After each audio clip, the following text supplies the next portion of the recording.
Hello दोस्तों, नमस्कार। आज आपको सुनाते हैं हिंदी के युवा कथाकार हैं रणविजय सिंह सत्यकेतु। सत्यकेतु जी ने कई कहानियाँ लिखी हैं जो काफ़ी चर्चित रही हैं। इनकी अकथ नाम से कहानी संग्रह भारतीय ज्ञानपीठ ने प्रकाशित किया है। वीर कुंवर सिंह पर इन्होंने नौटंकी लिखी है जिसे साहित्य भंडार इलाहाबाद ने प्रकाशित किया है। मुक्ति नामक नाटक लिखा है जिसे धरोहर प्रकाशन नई दिल्ली ने प्रकाशित किया है। इन्हें मीरा स्मृति पुरस्कार और लक्ष्मीकांत वर्मा पत्रकारिता सम्मान भी मिला हुआ है। आप फिलहाल इलाहाबाद में रहते हैं और पेशे से पत्रकार हैं। इनकी कहानी है लौट आई गौरैया। खुद को जरूरत से ज़्यादा व्यस्त रखने के बावजूद डॉक्टर कमाल सहज नहीं हो पा रहे थे।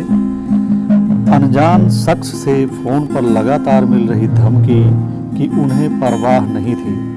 न ही उन्हें इस बात का डर था कि पिछले दिनों की तरह आगे भी अस्पताल से घर आते जाते उनकी कार पर पत्थरबाजी होगी। कुछ बद दिमाग लोगों ने रतन चाचा को उनके यहाँ आने से रोकना चाहा था। इससे डॉक्टर कमाल चिंतित जरूर थे, लेकिन अभी उन्हें सबसे ज़्यादा फिक्र थी तो बस केडी अर्पिता की। जब से इस नई मरीज का केस बिगड़ा था, किसी काम में मन नहीं लग रहा था डॉक्टर कमाल का। घर से हॉस्पिटल और हॉस्पिटल से घर आने जाने का वक्त और क्रम बिगड़ गया था।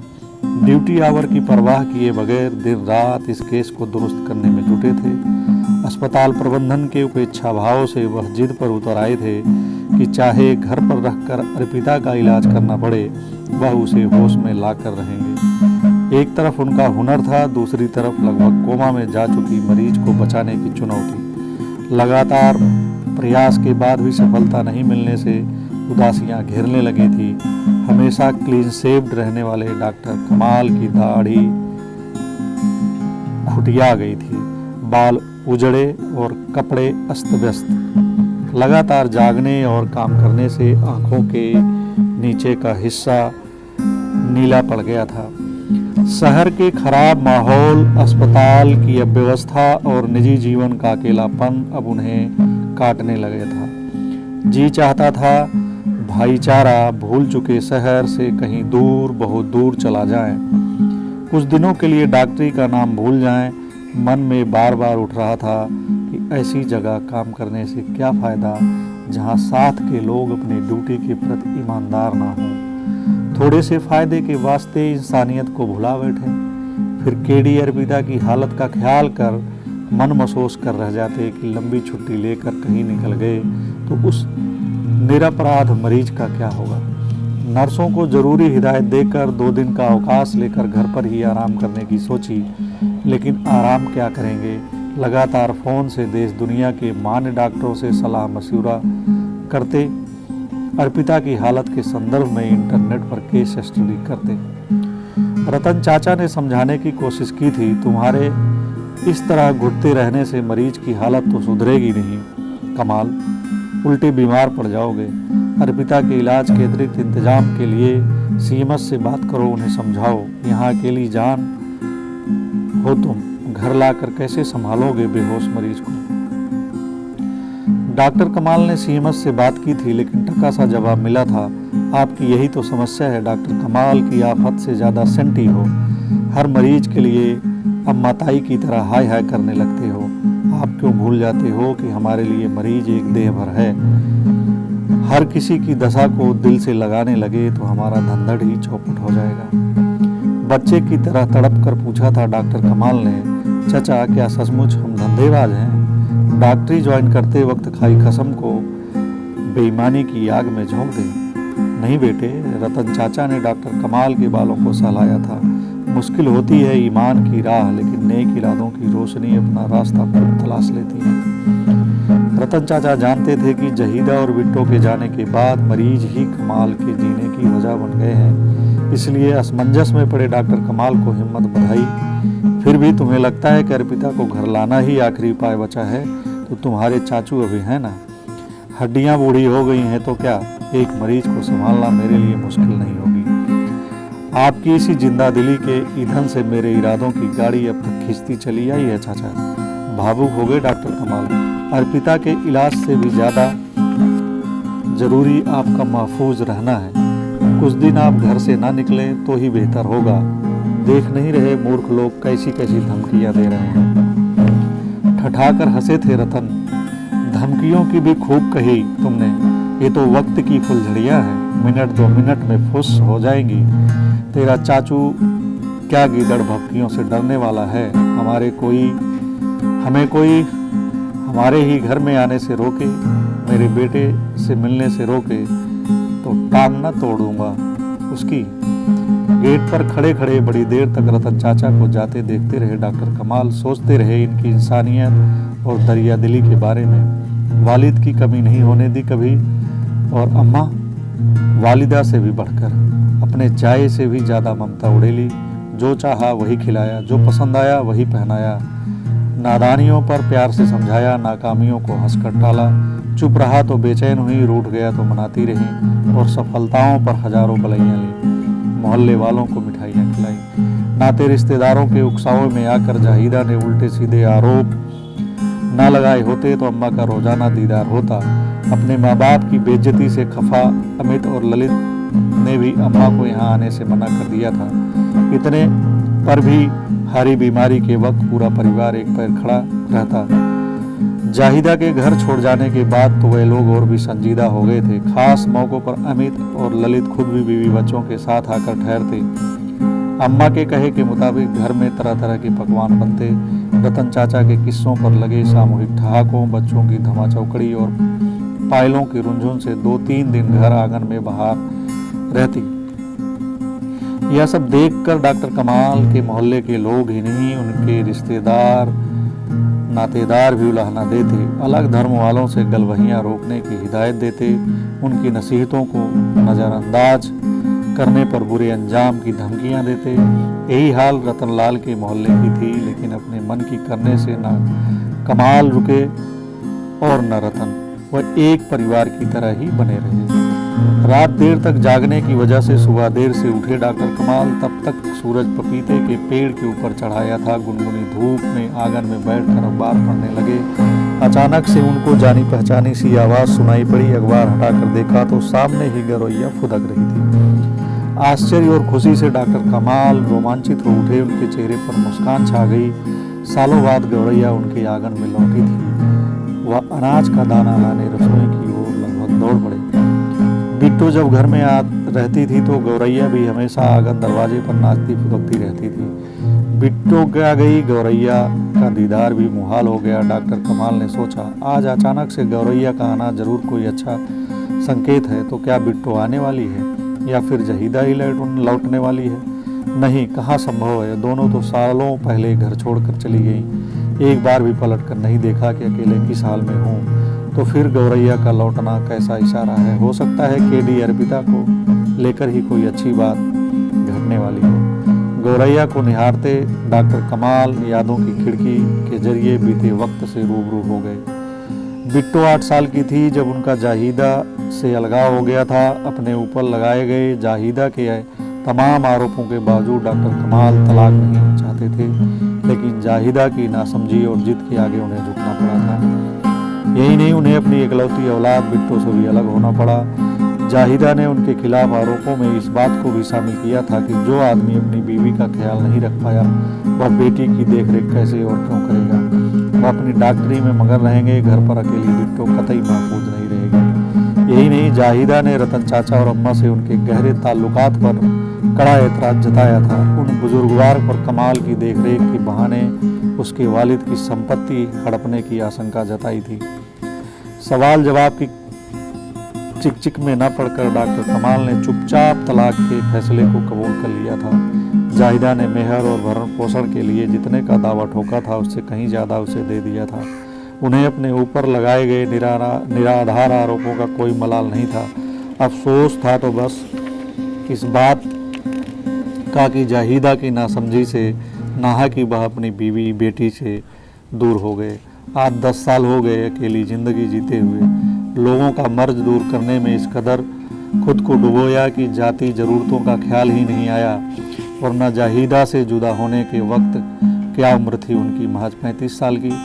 जहाँ चाहते दोबारा निकाह हो जाता। कई रिश्ते आए भी, अपनों का दबाव भी पड़ा, लेकिन कमाल ने खुद को निजता से कोसों दूर कर लिया। मरीज और उनका मर्ज ही उनकी दुनिया हो गई। उसी दुनिया में विचरते उन्हें 10 साल हो गए। आज गौरैया ने फिर से उन्हें अपने परिवार की यादें ताज़ा करा दी। रसोई से चावल और बाजरे का दाना लाकर डॉक्टर कमाल गौरैया के आगे डालने लगे। गौरैया भी बिना डरे भागे फुदक फुदक कर दाना चुगने लगी। बच्चे की तरह खुश डॉक्टर कमाल दौड़कर कटोरे में पानी ले आए और आंगन में रख दिया। उन्होंने चारों ओर निहारा। आज उन्हें सब कुछ दुरुस्त और हरा भरा नजर आ रहा था। आंगन में ही खड़े होकर गौरैया को देखने में मगन थे कि दरवाजे पर घंटी बजी। विचार करने लगे कि इतनी सुबह कौन हो सकता है। रतन चाचा होते तो घंटी बजाने की बजाय सीधे आवाज़ लगाते। कोई मरीज या ज़रूरतमंद ही होगा। दरवाज़ा खोला तो एक सुंदर सी मोहतरमा खड़ी थी। पहचानने की कोशिश में नाम पूछा। न आने का मकसद टुकुर टुकुर निहारते रहे। लगता है जनाब ने पहचाना नहीं, युवती ने अदा से कहा। माफ़ करिएगा, पहचान का संकट आ खड़ा हुआ है। अगर पहले कभी मुलाकात हुई हो तो अपना परिचय पेश करें। बेचारे दिख रहे थे डॉक्टर कमाल। कमाल है जनाब, फेसबुक पर आपसे इतनी लंबी लंबी चैटिंग हुई है और आप हैं कि पहचान ही नहीं रहे। युवती ने आंखें मटकाई। मोहतरमा, जाहिरा तौर पर आपके आरोप बेबुनियाद हैं, क्योंकि फेसबुक पर मेरा कोई अकाउंट नहीं है। अगबकाहट से उबर कर सतर्क हो गए डॉक्टर कमाल। तो ट्विटर पर होगा? तुक्का मारा युवती ने। वहाँ भी नहीं। डॉक्टर कमाल ऐसे खुश हुए जैसे जाल में फंसने से बची मछली मचल उठी हो। इंस्टाग्राम ही सही, युवती ने कंधे उचकाए। नो वे, डॉक्टर कमाल ने मुस्कुराते हुए नकारा। लेकिन जिंदगी की साइट पर तो आपने मेरे नाम का अकाउंट खोल रखा है, बेतकल्लुफी से युवती ने कहा। What you mean? डॉक्टर कमाल आचकचाए। मीन नहीं, आमीन कहिए डैडी, आमीन। युवती के संबोधन पर चौंके डॉक्टर कमाल ने पूछा, क्या कहा आपने? आपने पहचाना नहीं डैडी, मैं आपकी बिट्टो हूँ। युवती की भरपूर नजर डॉक्टर कमाल पर थी। डॉक्टर कमाल अवाक। बोली युवती ही, पहचानोगे भी कैसे? गई थी तब 8 बरस की थी, लौटी हूँ 18वें वसंत में। 10 साल के फासले ने सूरत हाल बदल दिया है। डॉक्टर कमाल को ताज्जुब हुआ। तहकीकात की, तसल्ली हुई तो फिर दिल के टुकड़े को अपने गले से लगा लिया। कुछ बोले नहीं। उसकी उंगली पकड़कर आंगन में ले आए। फुदकने दाना चुगने में मगन गौरैया के आगे खड़ा कर दिया। चाहक उठी बिट्टो भी गौरैया के आगे बैठकर उसे देखने लगी, जैसे बचपन के दिनों में लौट आई हो। गौरैया की आवाज़ निकालने लगी, फिर कुछ बोलने के लिए पलटी तो देखा डैडी का चेहरा खिला था, मगर आंखें झरना बनी हुई थी। बिट्टो ने हाथ पकड़कर डैडी को कुर्सी पर बैठाया, खुद उनके पैरों के पास बैठ गई। उन्हें निहारते हुए पूछा, ये क्या बूढ़ों वाली हुलिया बना रखी है डैडी? हल्की हंसी के साथ बोले डॉक्टर कमाल। बेटी बड़ी हो गई हो तो बाप बूढ़ा होगा ही। बस इसी उम्र में बूढ़ा मान लिया खुद को? आह भरा सवाल था बिट्टो का। इस उम्र में तो लोग आजकल शादियां कर रहे हैं। वैसी की वैसी रह गई तुम, कुछ भी बोल देती हो। चलो छोड़ो इन बातों को, डॉक्टर कमाल ने बात बदलनी चाहिए। ये बताओ कितने सालों बाद आज अचानक से डैडी की याद कैसे आ गई? सच बताऊं तो आपसे मिलने का बड़ा मन करता था, लेकिन मम्मी के डर से मन मार लेती थी। आज आते वक्त मम्मी का डर नहीं लगा? लगा, लेकिन आपसे मिलने की चाहत उस डर से ज्यादा ताकतवर निकली। अच्छा जी, हुआ यूँ कि रात में मैंने एक सपना देखा। मैं छोटी सी हूँ और आपकी गोद में खेल रही हूँ। अचानक से आप कुर्सी से गिर पड़े। मैं चीखती रही, लेकिन कोई मदद के लिए आगे नहीं आया। मम्मी घर में ही थी, लेकिन वह मेरी आवाज़ सुन नहीं रही थी। अचानक से एक बूढ़ा आदमी आपको उठाकर ले जाने लगा। घबरा कर मैं रोने लगी और नींद खुल गई। फिर नींद नहीं आई। सुबह तक जागती रही, बहुत याद आई आपकी। भावुक बिट्टो बोले जा रही थी, कचोटने लगी यह बात कि सालों साल हमने आपका हाल चाल नहीं लिया। बच्ची से बड़ी हो गई, लेकिन जानने की कोशिश नहीं की कि जिनका खून मेरी रगों में बह रहा है, आखिर वो किस हाल में होंगे। हमारा परिवार टूटने में उनकी खता क्या है। कच्ची उम्र में जो बातें कानों में पड़ी उसे ही गांड बांधे रही। ऐसा लगने लगा कि शायद मैं सच्चाई से नावाकिफ हूँ, इसलिए बिना मम्मी को बताए आपसे मिलने आ पहुंचे। अब बालिग हो गई हूँ तो किसी से डर भी कम लगता है और अपना फर्ज समझ में आता है। तटस्थ दार्शनिक की तरह डॉक्टर कमाल बोलती बेटी को निहारते रहे, शायद तौलते रहे कि यह लड़की बाप की मोहब्बत की वजह से यहाँ आई है या फिर जाहिदा ने कुछ और ही मकसद से इसे यहाँ भेजा है। गंभीरता से पूछा, पढ़ाई लिखाई कर रही हो या फिर चूल्हा चौका? ज़्यादा पढ़ाई थोड़ा चूल्हा चौका, बिट्टो ने बेतकल्लुफी से कहा। अच्छी बात है, संतुष्ट दिखे डॉक्टर कमाल। कहा, जीवन को संवारने और दिमाग के दरवाजे को सही दिशा में खोलने के लिए पढ़ाई बहुत ज़रूरी है। उसके बाद नौकरी चाहे ना करो, वह अपनी इच्छा या फिर हालात पर निर्भर करता है। इसी साल इंटर कंप्लीट करके बीबीए कर रही हूँ। अपने बारे में ज़्यादा से ज़्यादा बता देना चाहती थी बिट्टो। कुछ अलग करने के लिए सहेलियों के साथ मिलकर स्प्रिंग बाइट नाम से एक म्यूजिक ग्रुप बनाया था। कई प्रोग्राम भी किए, लेकिन कुछ दिलजलों को पसंद नहीं आई हमारी ताजगी। मारने पीटने की धमकी देने लगे तो नाना ने अफसोस के साथ ग्रुप बंद करवा दिया। ओहो, यह तो वाकई गलत हुआ। डॉक्टर कमाल ने अफसोस जताया, फिर हौसला बढ़ाया। जो हुआ सो हुआ, आगे कदम रुकने नहीं चाहिए। तुम्हारे मन की दुनिया पर कोई और लगाम लगाए, यह अगर तुम्हें कबूल है तो मैं इसे तुम्हारी कमजोरी मानूंगा। तो क्या दुनिया भर से लड़ती फिरूं? सहज सवाल था बिट्टो का। आदमी को सबसे पहले खुद से लड़ना पड़ता है, दुनिया वाले तो बाद में आते हैं। उतनी ही सहजता से डॉक्टर कमाल ने कहा, नेकी का रास्ता कठिन है, लेकिन उस पर चलने का अपना मजा है। डरपोक नेकी नहीं कर सकता और बहादुरों को नेकी करने से कोई रोक नहीं सकता। बस इतना सा फर्क है बच्चे। अफसोस और उत्साह के मिले जुले भाव से बोल पड़ी बिट्टो। यही हौसला देने वाला तो कोई नहीं था डैडी। बिट्टो को उधेड़ से उबारते हुए डॉक्टर कमाल ने पूछा, अच्छा बताओ क्या खाओगी, सत्तू भरी रोटी या फिर मखाने की खीर? बिट्टो अवाक। डैडी को अब तक याद है उसकी पसंद। उसकी आंखें छलछलाई। डॉक्टर कमाल ने उसके मन की हलचल को भांप लिया, इसलिए उसकी उंगली पकड़कर रसोई की ओर बढ़ गए। डैडी की रसोई संभालते देख बिट्टो को कुछ अटपटा लगा। वह इधर उधर देखने झांकने लगी तो डॉक्टर कमाल ने पूछा, क्या ढूंढ रही हो? कोई चीज रख छोड़ी थी जिसकी याद आ गई? और कोई दिखाई नहीं दे रहा घर में? और कौन? मेरा मतलब है। इसके आगे अटक गई थी बिट्टो, जैसे कैसे पूछे सूझ नहीं रहा था। बिट्टो के मन की उलझन और जिज्ञासा समझ गए डॉक्टर कमाल। बोले, काम के पीछे पागल डॉक्टर के साथ कौन रहेगा बेटी? हाँ, अब्बू के दोस्त रतन चाचा आ जाया करते हैं, कभी अकेले, कभी अपनी छोटी पोती के साथ और कभी पूरी फैमिली लेकर। शाम को अम्मा का बनाया बाटी चोखा लेकर आए थे, आज लगता है नहीं आ पाए। बुजुर्ग हैं, बीमार हो गए होंगे। कौन रतन चाचा? दादू जो मुझे कंधे पर बिठाकर घुमाया करते थे। हाँ, वही दादू।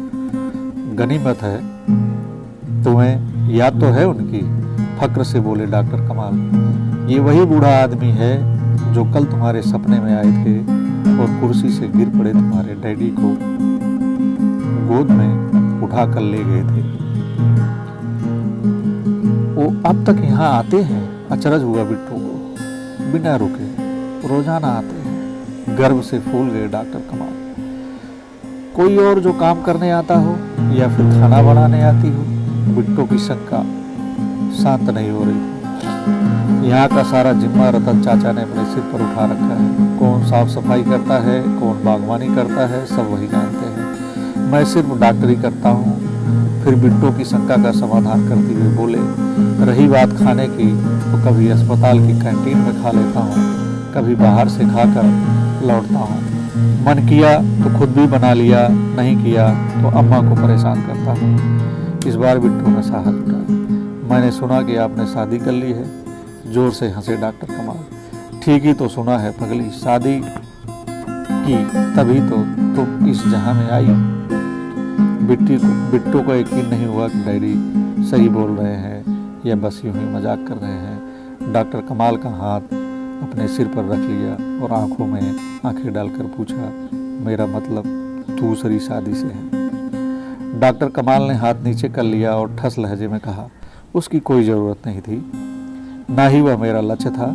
मैंने जिस राह को चुना है उसमें इन भावुकताओं की कोई जगह नहीं है। मरीजों की सेवा करके मैं खुश और मस्त हूँ। रतन चाचा और अम्मा की मेहरबानी और देखरेख से बाकी यहाँ सब कुछ सुरक्षित है। आप बार बार रतन दादू और दादी का नाम क्यों ले रहे हैं? तुम्हें क्यों बुरा लग रहा है? क्योंकि मम्मी को इस बात से बेहद चिढ़ है और मैं इसीलिए बार बार उनका नाम ले रहा हूँ, ताकि तुम अच्छी तरह समझ जाओ कि इन दोनों के बगैर मेरी ज़िंदगी नीरस है। इतनी सी बात समझने में जाहिदा नाकाम रही और धर्म कर्म का बखेरा खड़ा कर सब चौपट कर दिया। आपके लिए बीवी बेटी से ज़्यादा अहमियत रखते हैं दोनों? सीधा सवाल था बिट्टो का। सबकी अपनी अहमियत होती है, बाप की अलग, बीवी की अलग। ठोस जवाब था डॉक्टर कमाल का। वह तो हिंदू हैं, बाप कैसे हुए? बिट्टो ने इस बार मिसाइल दाग दिया।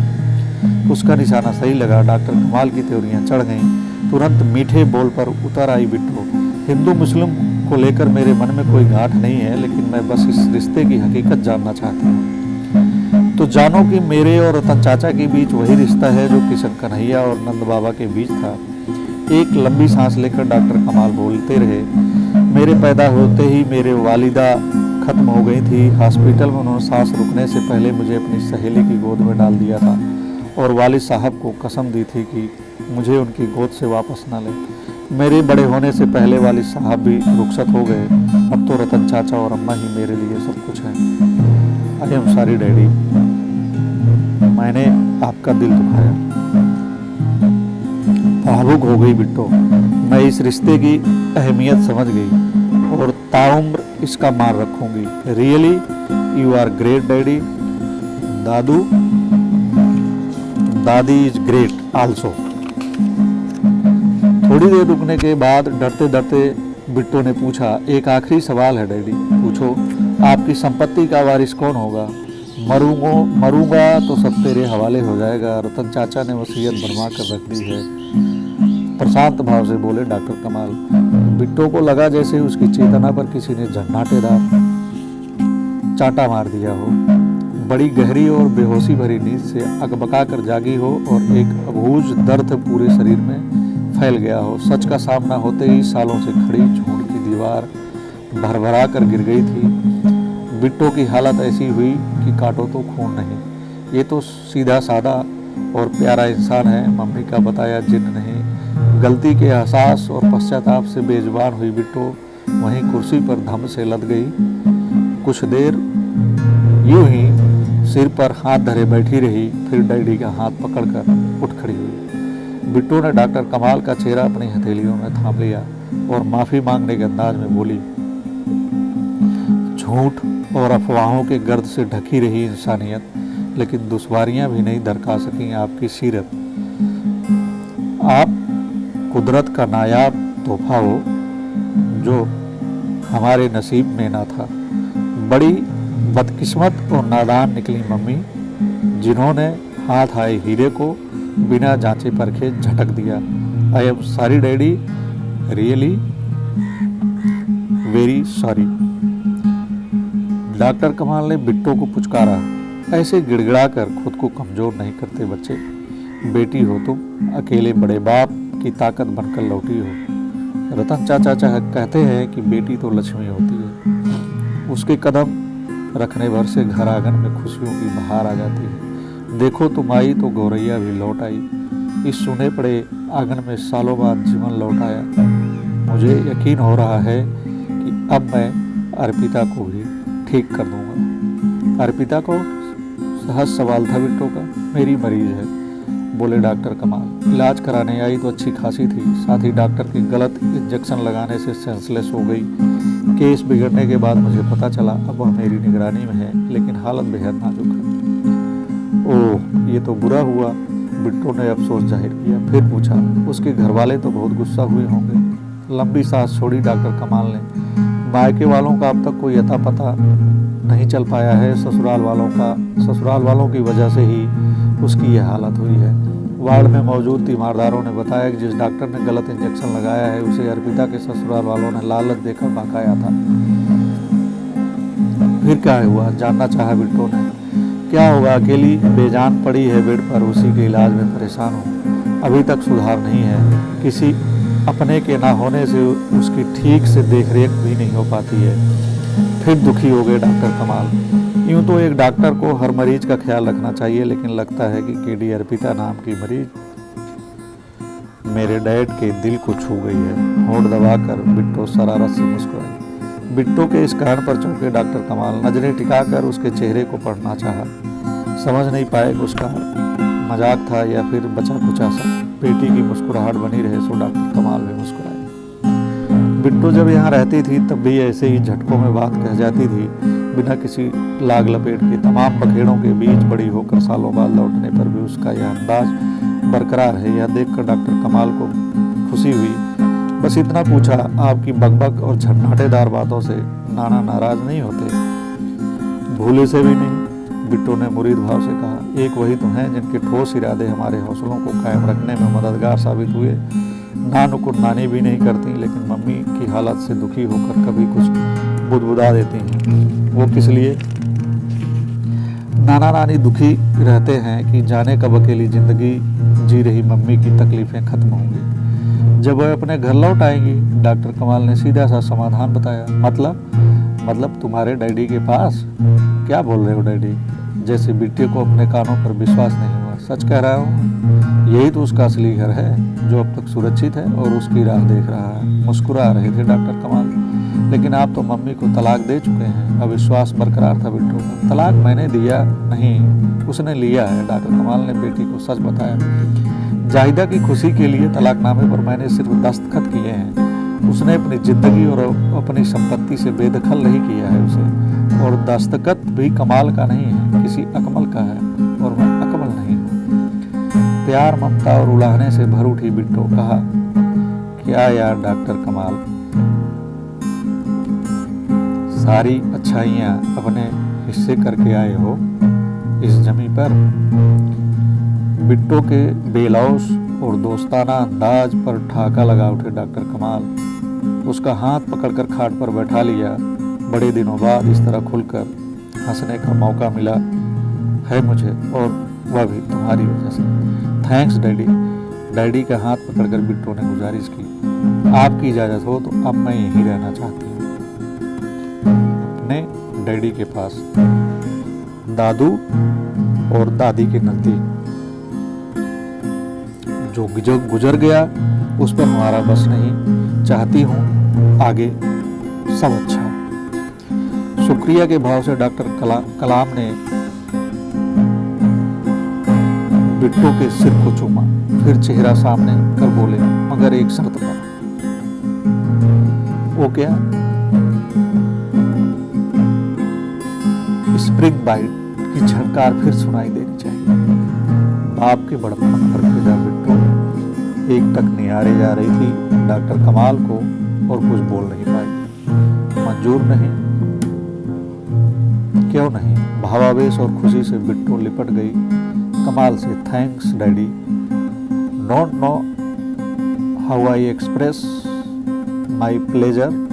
आई love you and your broad thinking. Thank you so much. घर आंगन बाड़ी फुलवारी का मुआयना करती बिट्टो मगन हो गई थी। मन की मुराद पूरी होने से रोमांचित थे डॉक्टर कमाल। खुशी से झूमते हुए आंगन में निकल आए। गौरैया के साथ ही संगी भी दाना चुगने आ गए थे। वर्षों बाद डॉक्टर कमाल की जिंदगी खुशियों से लहलहा उठी थी। बरसों से मुरझाया उनका आंगन चहचहा उठा था। नमस्कार दोस्तों, उम्मीद करता हूँ कि आपको ये कहानी पसंद आई होगी। मानवीय संवेदनाओं पर आधारित ऐसी कहानियाँ बहुत कम मिलती हैं।